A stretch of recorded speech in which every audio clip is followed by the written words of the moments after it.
inch. So the entire sky, instead of just being little streaks of shooting stars, would flash up into a rosy red glow, which would look and feel like someone had shoved you into a self-cleaning oven being cleaned. The falling debris would burn up in the upper atmosphere, creating a layer of fire that would blanket the planet. 60 miles below the surface of the Earth would spontaneously ignite into a worldwide firestorm.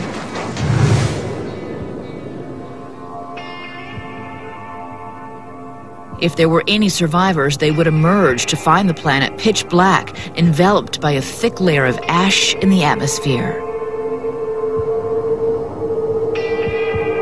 After several months, it started to become possible to see again. So you'd go outside and, what you would see is an environment totally denuded of all vegetation and everything flammable. It looked like a very alien, desert-like environment. The sulfuric ash from the firestorm would drop the ocean's pH level to that of battery acid, turning most of the Earth into an uninhabitable wasteland.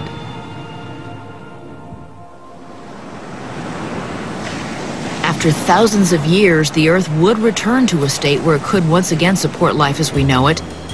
And while there are some creatures in existence today that may survive to see this new world, the most powerful, humans, would have likely vanished.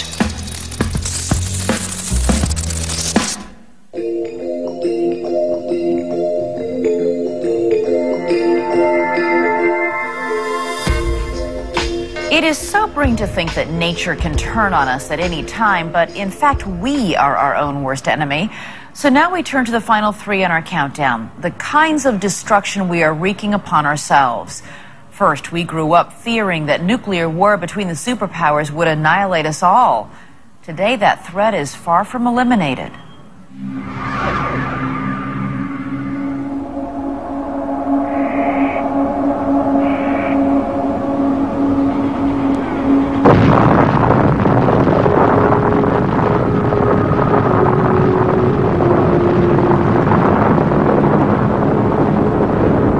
As J. Robert Oppenheimer, father of the atomic bomb, watched his creation explode over the New Mexico desert, he understood that in that one instant, man's place in the universe had changed.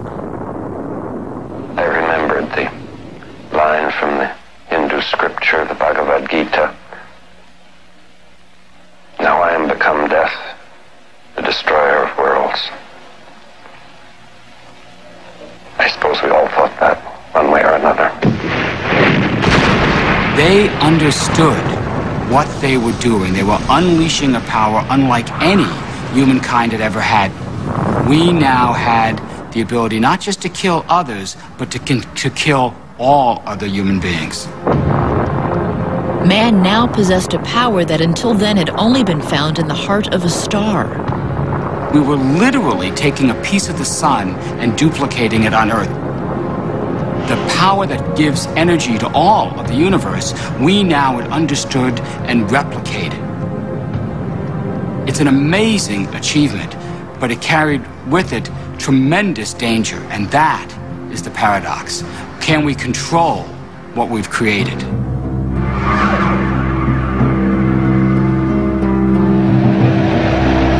From the start, it was clear that we could not. In the 1950s, the Soviets and the United States built over 20,000 nuclear weapons. By the 1960s, the threat envisioned by Oppenheimer had become a reality. Every man, woman, and child lives under a nuclear sword of Damocles, hanging by the slenderest of threads, capable of being cut at any moment by accident or miscalculation. Today, it is the nuclear ambitions of terrorist groups and the intentions of India, Pakistan, Iran, and North Korea that seem to have the world's attention. Though experts say that nuclear proliferation is a huge danger, it is not, they say, the greatest threat to civilization. Those are not the countries that I would worry about. Those are not the systems I would worry about. They're not the weapons I would worry about. I think the elephant in the room is still the fact that Russia and the U.S. have not stood down from their Cold War launch readiness. The Russians and the U.S. still have thousands of weapons, many of them ready to launch within 15 minutes or less. The number of weapons we have is the equivalent of 80,000 Hiroshima bombs. The bomb on Hiroshima killed 100,000 people, and we've got 80,000 of those. We could kill 8 billion people. There are only 6 billion on the planet. In a world where Russia and the U.S. are at peace, what could set off a nuclear exchange? There's several ways a nuclear war could start within the next decade or so. The most likely is by accident. A side misinterprets the actions of the other, thinks that they've launched a nuclear attack, and they respond in kind. The U.S., like Russia, does not have a functioning missile defense system. So if U.S. radar picked up an incoming rocket, we would have only 15 minutes to decide how to respond. The government has run simulations about what might happen under these circumstances. We've run a lot of exercises on what happens if U.S. forces see an incoming missile. But we've never actually experienced that. In all likelihood, it would go as drilled. The incoming missile would be seen, the president would be notified, and would order a retaliatory strike. But once they see our missiles going over to strike them, they're likely to send theirs over towards us. Experts say an exchange of just 20 missiles has the potential to transform the planet. You set off a large number of nuclear explosions, you were going to put in the atmosphere enough debris to block off the sun's light. This would last for years. This so-called nuclear winter would feel very much like the aftermath of a supervolcanic eruption or a massive asteroid impact. There is, of course, a crucial difference. This apocalypse is of our own making. That nuclear sword of Damocles that Kennedy spoke so eloquently about still hangs over our head. There is a possibility that the human race could go extinct, but it is not inevitable. Even after the end of the Cold War, there are still enough nuclear weapons stockpiled to kill us all several times over. Up to now, aggression has been an attribute with definite survival advantages. Now, however, it may destroy us all by nuclear or biological war if we cannot control our instinct by our reason.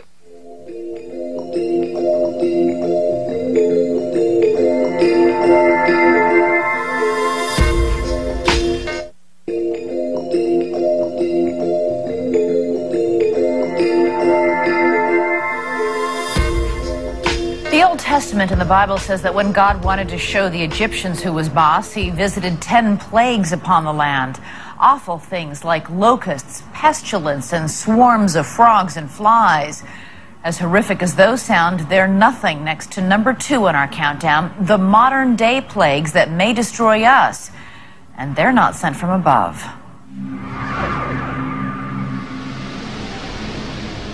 As we go about our daily lives, few people realize that all around us are invisible creatures, ancient species that have the potential to bring our civilization to its knees.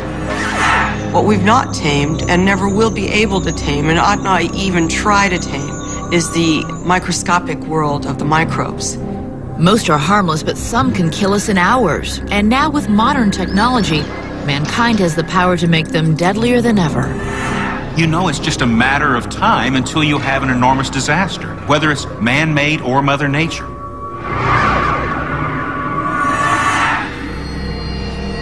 The World Health Organization predicts millions could die. 11 flu outbreaks in birds just in the last month. If left unchallenged, this virus could become the first pandemic of the 21st century. This year, the H5N1 strain of avian flu has been causing a worldwide panic. But why are health officials so frightened? For the answer, experts say you only have to look back 90 years. In 1918, we had one of the greatest pandemics ever to hit Homo sapiens. It wiped out perhaps 40 million people. More than that died from World War I. The flu hit some cities so hard the dead bodies overflowed from the morgues. Caskets were lined up in the streets. We had little caskets for the little babies that stretch for 4 and 5 blocks. This global tragedy was caused by a flu that killed less than 3% of the people who caught it. Experts say the current avian flu could be many times more lethal, and that it has the potential to be the deadliest pandemic mankind has ever seen. And even if we dodge this bullet, another deadly disease will surely emerge. In fact, experts say we are overdue. Pandemics are like earthquakes, hurricanes, and tsunamis. They occur. There have been 10 of them in the last 300 years. We know we're going to have more in the future. One of which just might be capable of being a true, massive, catastrophic pandemic that circulates the world and takes out very considerable percentage of the global population. But as lethal as Mother Nature can be, today man can be much more deadly. See, Mother Nature can be terribly harsh, and H5N1, pandemic flu, could just be extraordinarily devastating to our society. However, from my military background, I would probably still say the one that scares me the most is man-made, because it's a thinking enemy.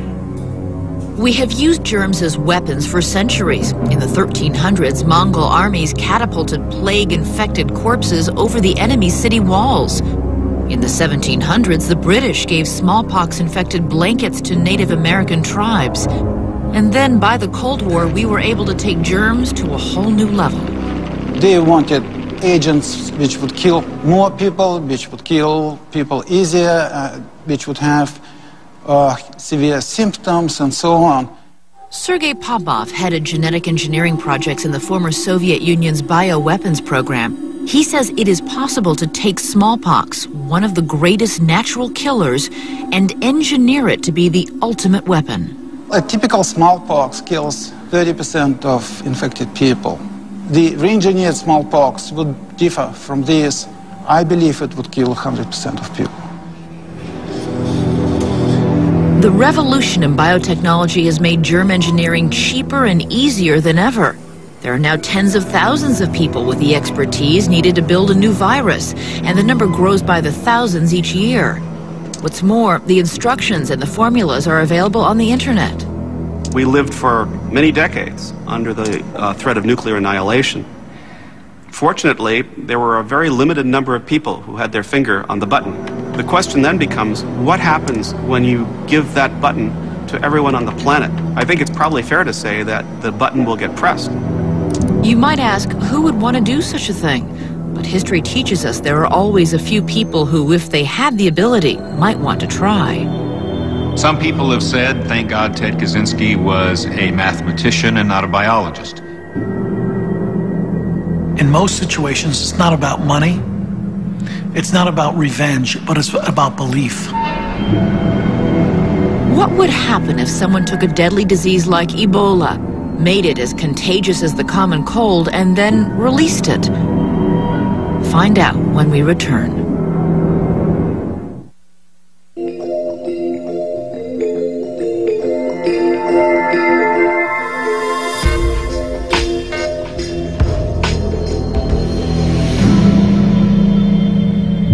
Somewhere out there in a secret lab, a highly trained individual bent on destruction could be plotting mass murder on a global scale. Let's say you're a very sophisticated genetic engineer who, for whatever reason, thinks that it's morally justifiable, or that even that there's a mandate for you to create a superbug, and you decide you want something that has the hemorrhagic capacity of Ebola to make people bleed out, is as infectious to human beings as a common cold, and you set out with that as your mission, and you create such an organism. If a contagious germ like this could be made, then how would you spread it? No crop dusters or tainted food would be needed. It could start with just one infected person and be set loose, simply with a sneeze. The best way to move a disease is probably an infected person incubating something. You don't have to worry about breaking the vial. They would select places where a lot of people move through. Subway systems, airports. Whether it was a deadly flu or a man-made killer germ, once it gets out in today's world, it would be practically impossible to stop. The infection would start in a single place, one village, one town, or one city. We will pick that up probably in the first days. There are some who believe we can stop